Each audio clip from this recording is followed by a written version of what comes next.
How did the Abbey Lee Dance Company start? This is something that nobody believes. So at 13 years old, I had done just about everything. We get the flyers in the mail. My mom gets them at the studio, and she also gets mail at the house. So I go out, get the mail, come in, and there's this piece of paper folded in 3, stapled, about a dance competition. It's called Summer Dance Festival, and it's coming to Pittsburgh, Pennsylvania. Now this is the first time in my 13 years that I ever heard the words dance and competition together. It didn't exist. There were recitals and maybe shows, and you went to the old folks home and you put on a performance for them, or maybe there was a new shopping center that was opening and they had a big stage and different studios put a number out there and you danced. Now, of course, me being me, Mom, I want to do this, I want to do this. She looks at this and is like, what do you want to do? I want to do this dance competition thing. You want to do a solo at the dance competition? No, I don't want to do a solo. No, that's work. I am going to get some friends and I'm going to enter a number. I want to do the choreography. So my mother was like, well, okay. So 3 girlfriends, Mary Ellen Brankley and Michelle and Maria Myers. They were twins. I taught the 3 of them who took from my mom. They were dance students. And I taught the 3 of them a trio. God, I can remember the entrance. I can remember the costumes. I got the costumes. You know, this wasn't, you didn't have Amazon. You couldn't just pick up, you know, your phone and order something off of it. You had to like go and search for stuff. And one was in Kelly green, one was red, and one was blue. And I rhinestoned them myself. I did the whole deal. And we went to this competition and they won. And I thought, oh, I like this. But I saw all the other studios there and all the other numbers. So I said to my mom, I want to have a competition team at your studio. This is September. I'm 14 years old, my birthday, September 21st, remember that. So she said yes, on one condition. Everybody that tries out has to make it.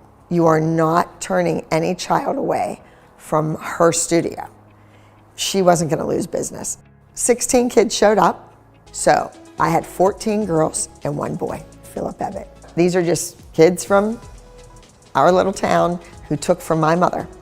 And then they would come in on Sundays and I would rehearse them and teach them other numbers for free. I was not allowed to charge a dime because I was 14 years old. This was just like a fun thing that I wanted to do, the next chapter of my life as a teenager. And, well, like preteen, whatever, 13, 14, 15. We went to Regency Talent Competition and they won. And I got this like 12-inch plastic trophy and I held it in my hand and I thought, this is it. This is what I was put on this earth to do. So I wanted to be a choreographer. And I used to be at the studio for 2 hours on Sunday. Now I was there from 11 in the morning until 7 at night, and I'm getting older. So all my high school friends are doing this, doing that, spring break. I was at a dance competition. I was at a dance convention. I was with my kids. People ask me, oh, you're not married? You never been married? You never had kids? I married my dance company. Those were my kids.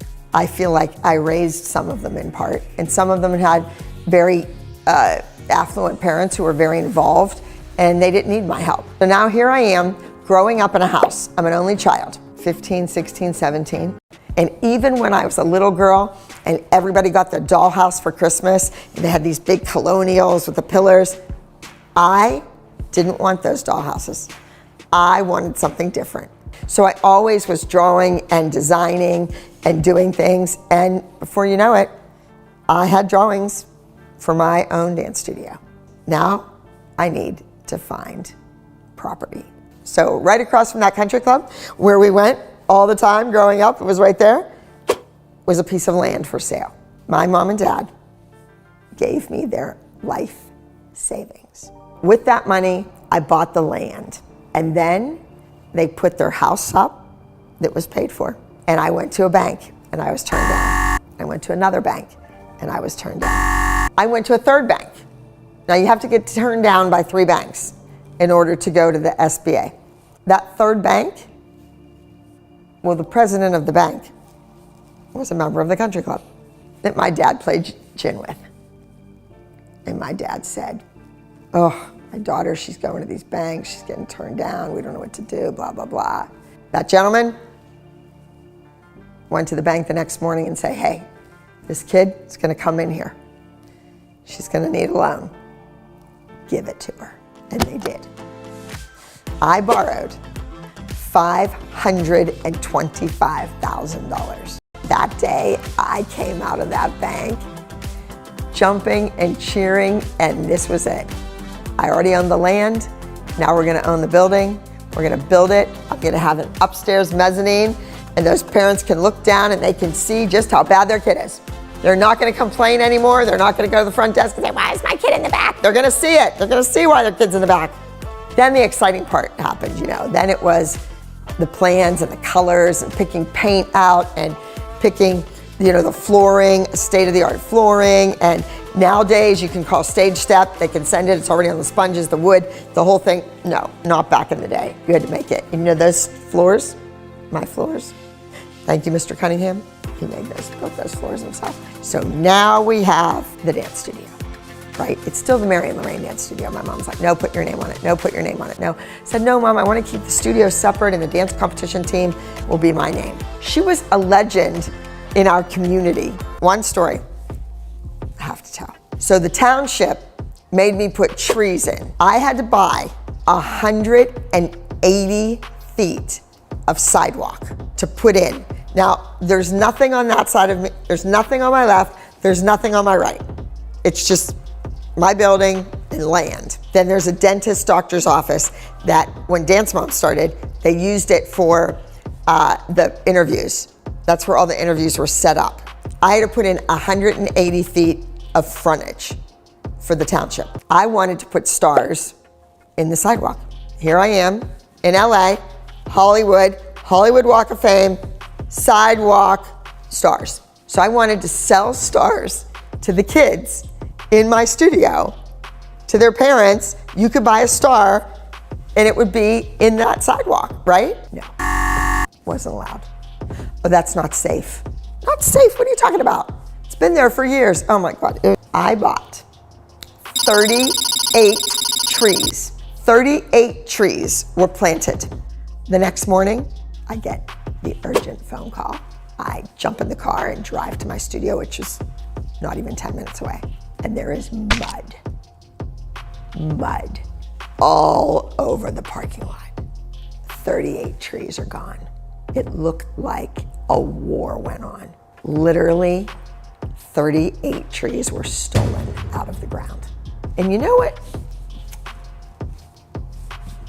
I guess it was the police officer said to me, well, didn't you mark your trees with nail polish?